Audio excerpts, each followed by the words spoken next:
Have you ever wondered how a defense attorney views and interprets things like murder, homicide, manslaughter? It's terms that we hear all the time, but not so many people really understand what they mean. My firm since 2010 has been handling murder, homicide, vehicular manslaughter, all those types of cases at a high level. In this video, we're going to talk about the different types of murder. We're going to talk about manslaughter. We're going to talk about vehicular manslaughter. And we're going to talk about first and second degree murder. We're going to talk about the differences in elements of what the prosecution needs to prove, what they have to prove and what they don't. We're going to talk about possible penalties if you or a loved one are convicted of these types of homicide offenses. We're also going to talk about defenses, how a defense for murder may not be a defense to manslaughter, and vice versa. And we're also going to talk about a lot of common mistakes people make along the way when they're investigated or when they're charged with a homicide offense. We're going to talk about something known as a Perkins operation or a jailhouse informant operation, something that a lot of times is really the nail in the coffin that will get you or your loved one convicted of a homicide when otherwise they might beat the case. We're going to tie this all together in this video to understand what you need to know to protect your freedom, to protect your future. You have to know your rights. A key legal consideration in any homicide case is what is actually a homicide. So many times in real life, and actually even on TV, they get it right. When you see a medical examiner on the witness stand and a prosecutor asks this dramatic question, what was the manner of death? Like people don't know. And it's this big dramatic pause and a medical examiner says, homicide. Well, what is a homicide? A homicide is an unlawful killing of another. But under that umbrella of homicide, there are different layers to it. There's murder and there's manslaughter. The biggest difference between murder and manslaughter is murder is done with malice. Generally speaking, with either the intent to kill or with such reckless indifference to human life. Manslaughter, you don't necessarily need the intent to kill. Manslaughter could be things like imperfect self-defense. You had a right to defend yourself, but you took it too far. You may be guilty of manslaughter, but not of murder. Or it could just be a gross negligence type of situation. You see manslaughter a lot when you're dealing with DUIs and someone's killed. Maybe it's gross vehicular manslaughter or gross vehicular manslaughter while intoxicated. These differences may seem minute and legalese to you, but they make a big difference when we're talking about the penalties and what, if anything, you or a loved one will be convicted of if you find yourself charged with a homicide. Now I want to talk to you about the differences between first degree and second degree murder in California. First degree murder is done with premeditation or deliberation. Well, what does that mean? A lot of times people think that, well, it has to be this big elaborate plan, right? It has to be like a Lifetime movie type situation. Not at all. It can be seconds of planning. It could be you see someone walking down the street and you're like, hey, I'm going to kill this person. That is enough in California. Second degree murder a lot of times doesn't require deliberation or premeditation. What it requires, what you see sometimes is it's a fight. Someone ultimately loses their life. You could be charged with second degree murder under certain situations. You could have another situation where, it's a DUI. It's a Watson murder situation. You're charged with a DUI. You may have a prior DUI. There's an accident. Someone's killed. Reckless indifference to human life. You see that charge in California as second degree murder. Well, what's the real difference between first and second degree murder? What really matters to you or your loved one if you're facing these charges? Well, that's a penalty if you're convicted. If you're convicted of first degree murder, at a minimum, you're doing 25 years to life in prison. That's assuming no weapon was involved. You used a knife, you're doing 26 to life in prison. You used a firearm, you're doing 50 to life in prison, if not more. Second degree murder is 15 to life in prison. Same analysis. Add 25 to life potentially if a weapon like a firearm was involved. These key distinctions are essential in understanding how to best protect your freedom in the future if you or a loved one are charged with these offenses. They need to be taken seriously with so much at stake. Now I want to talk to you about two unique types of cases that we see a lot of when dealing with murder cases, specifically in California. The first is felony murder, and the second is a Watson murder. Let's explore. Felony murder basically says that if you are a key participant in an underlying felony and someone gets killed during that felony, even on accident, you could be held liable as if you were the actual shooter yourself. Well, the law changed in the early 2020s in California for the better, because for a long time you could be like the getaway driver at a liquor store robbery, don't even walk inside the store. Something goes down without you knowing about, and then you're on the hook for the murder too. And the law changed, and so many people that were in prison for 15, 20, 30 years were now being released because they had served the maximum time they could get for the underlying felony. But the felony murder rule is still alive and well in California if you are a key participant to the underlying underlying felony, and if there are some other key elements that are met. Now, the second part of California's specific when we're dealing with murder is known as a Watson murder. And Watson was a case way back when where the district attorney charged someone under basically the reckless indifference to human life theory, saying, hey, this person was aware of the dangers of DUI, drinking and driving. They disregarded that risk, and as a result of that, someone was killed. So imagine a situation where you have a prior DUI, and then 10, 15, 20, 30 years later, you make another bad decision to get behind the wheel of a vehicle, and it is an accident. Someone's killed. You could find yourself charged with second-degree murder. And you, just like anyone else in California charged with second-degree murder, are subjected to 15 years to life in state prison if you're convicted. There's no discretion there. A judge can't say, well, this was a DUI, you didn't really mean to kill somebody, so we're gonna do less than 15 to life. If you're convicted of second-degree murder, you have to do 15 to life. Really unique aspect to California, something you must be aware of. Arguably, they could prosecute you even if you didn't have a DUI. Maybe you had a wet reckless. Maybe you had a job where you dealt with DUIs. Maybe you worked at a MAD meeting. Maybe you worked in a morgue. There are so many theories out there under this Watson theory where the prosecutor could charge you with second-degree murder. You must be aware of that to protect your freedom. Now I want to talk about some challenges that we see whenever a client of ours is charged with murder.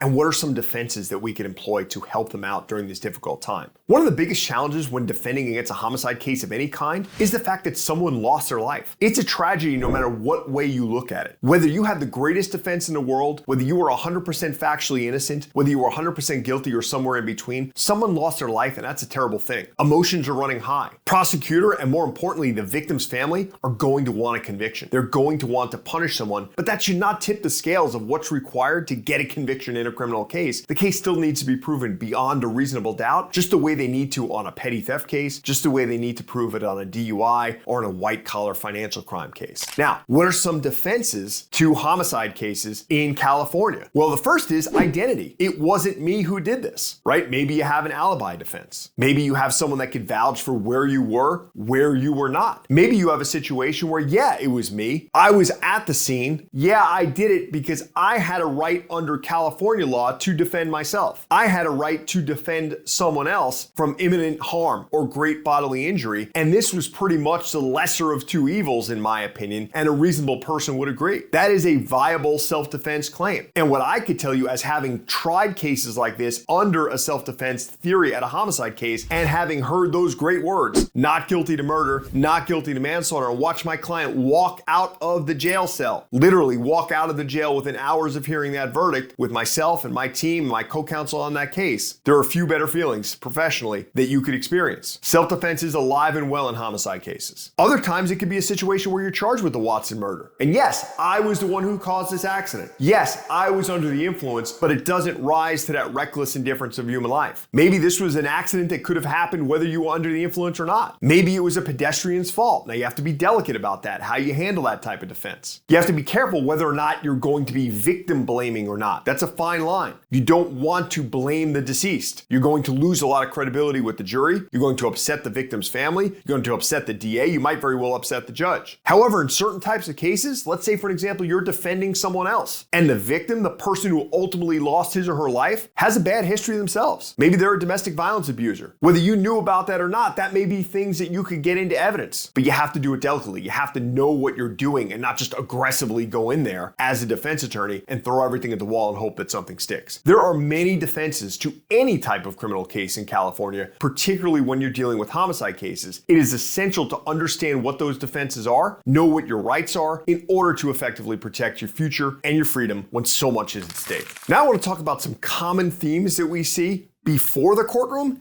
and beyond the courtroom. A lot of times people make terrible mistakes during an investigation of a homicide, whether they're a suspect, whether they're a witness and eventually talk themselves into being a suspect, or whether they're not even on police's radar. And it involves the same common themes we see no matter what type of case we're dealing with. We're talking about cell phone evidence. We're talking about social media evidence. We're talking about recorded phone calls. We're talking about going out in the community and talking about the case to friends, to associates, to coworkers, to family members, whoever will listen, brag bragging about stuff they did, claiming stuff they did on the street to get credibility or to think that's going to get them credibility. The underlying premise is do not talk about that because you're going to get some credibility, but you're going to put yourself in a courtroom. You're going to put yourself on police's radar. Then the DA is going to get involved. Then they're going to file charges. Then you're going to be in court. And no matter what type of criminal defense lawyer you employ to represent you, to help you try and beat the case, there are certain things that are going to be unavoidable because of what you've done already outside the courtroom before the case even got to court. Now, one specific situation that we see a lot are situations where people are investigated for a crime or they're about to be investigated for a crime and they sit on their hands. They want to wait and see. They want to hope that things get better and that they're not contacted. And then it's too late. Then they're caught off guard. Then they're backtracking. Then they're trying to figure it out on the fly how to deal with the police, how to deal with a friend that all of a sudden wants to talk to them about that murder that happened 6 months earlier that they might have been a part of, how to deal with the aggrieved family who's making these accusations on a phone call, what to say, what not to say. Well,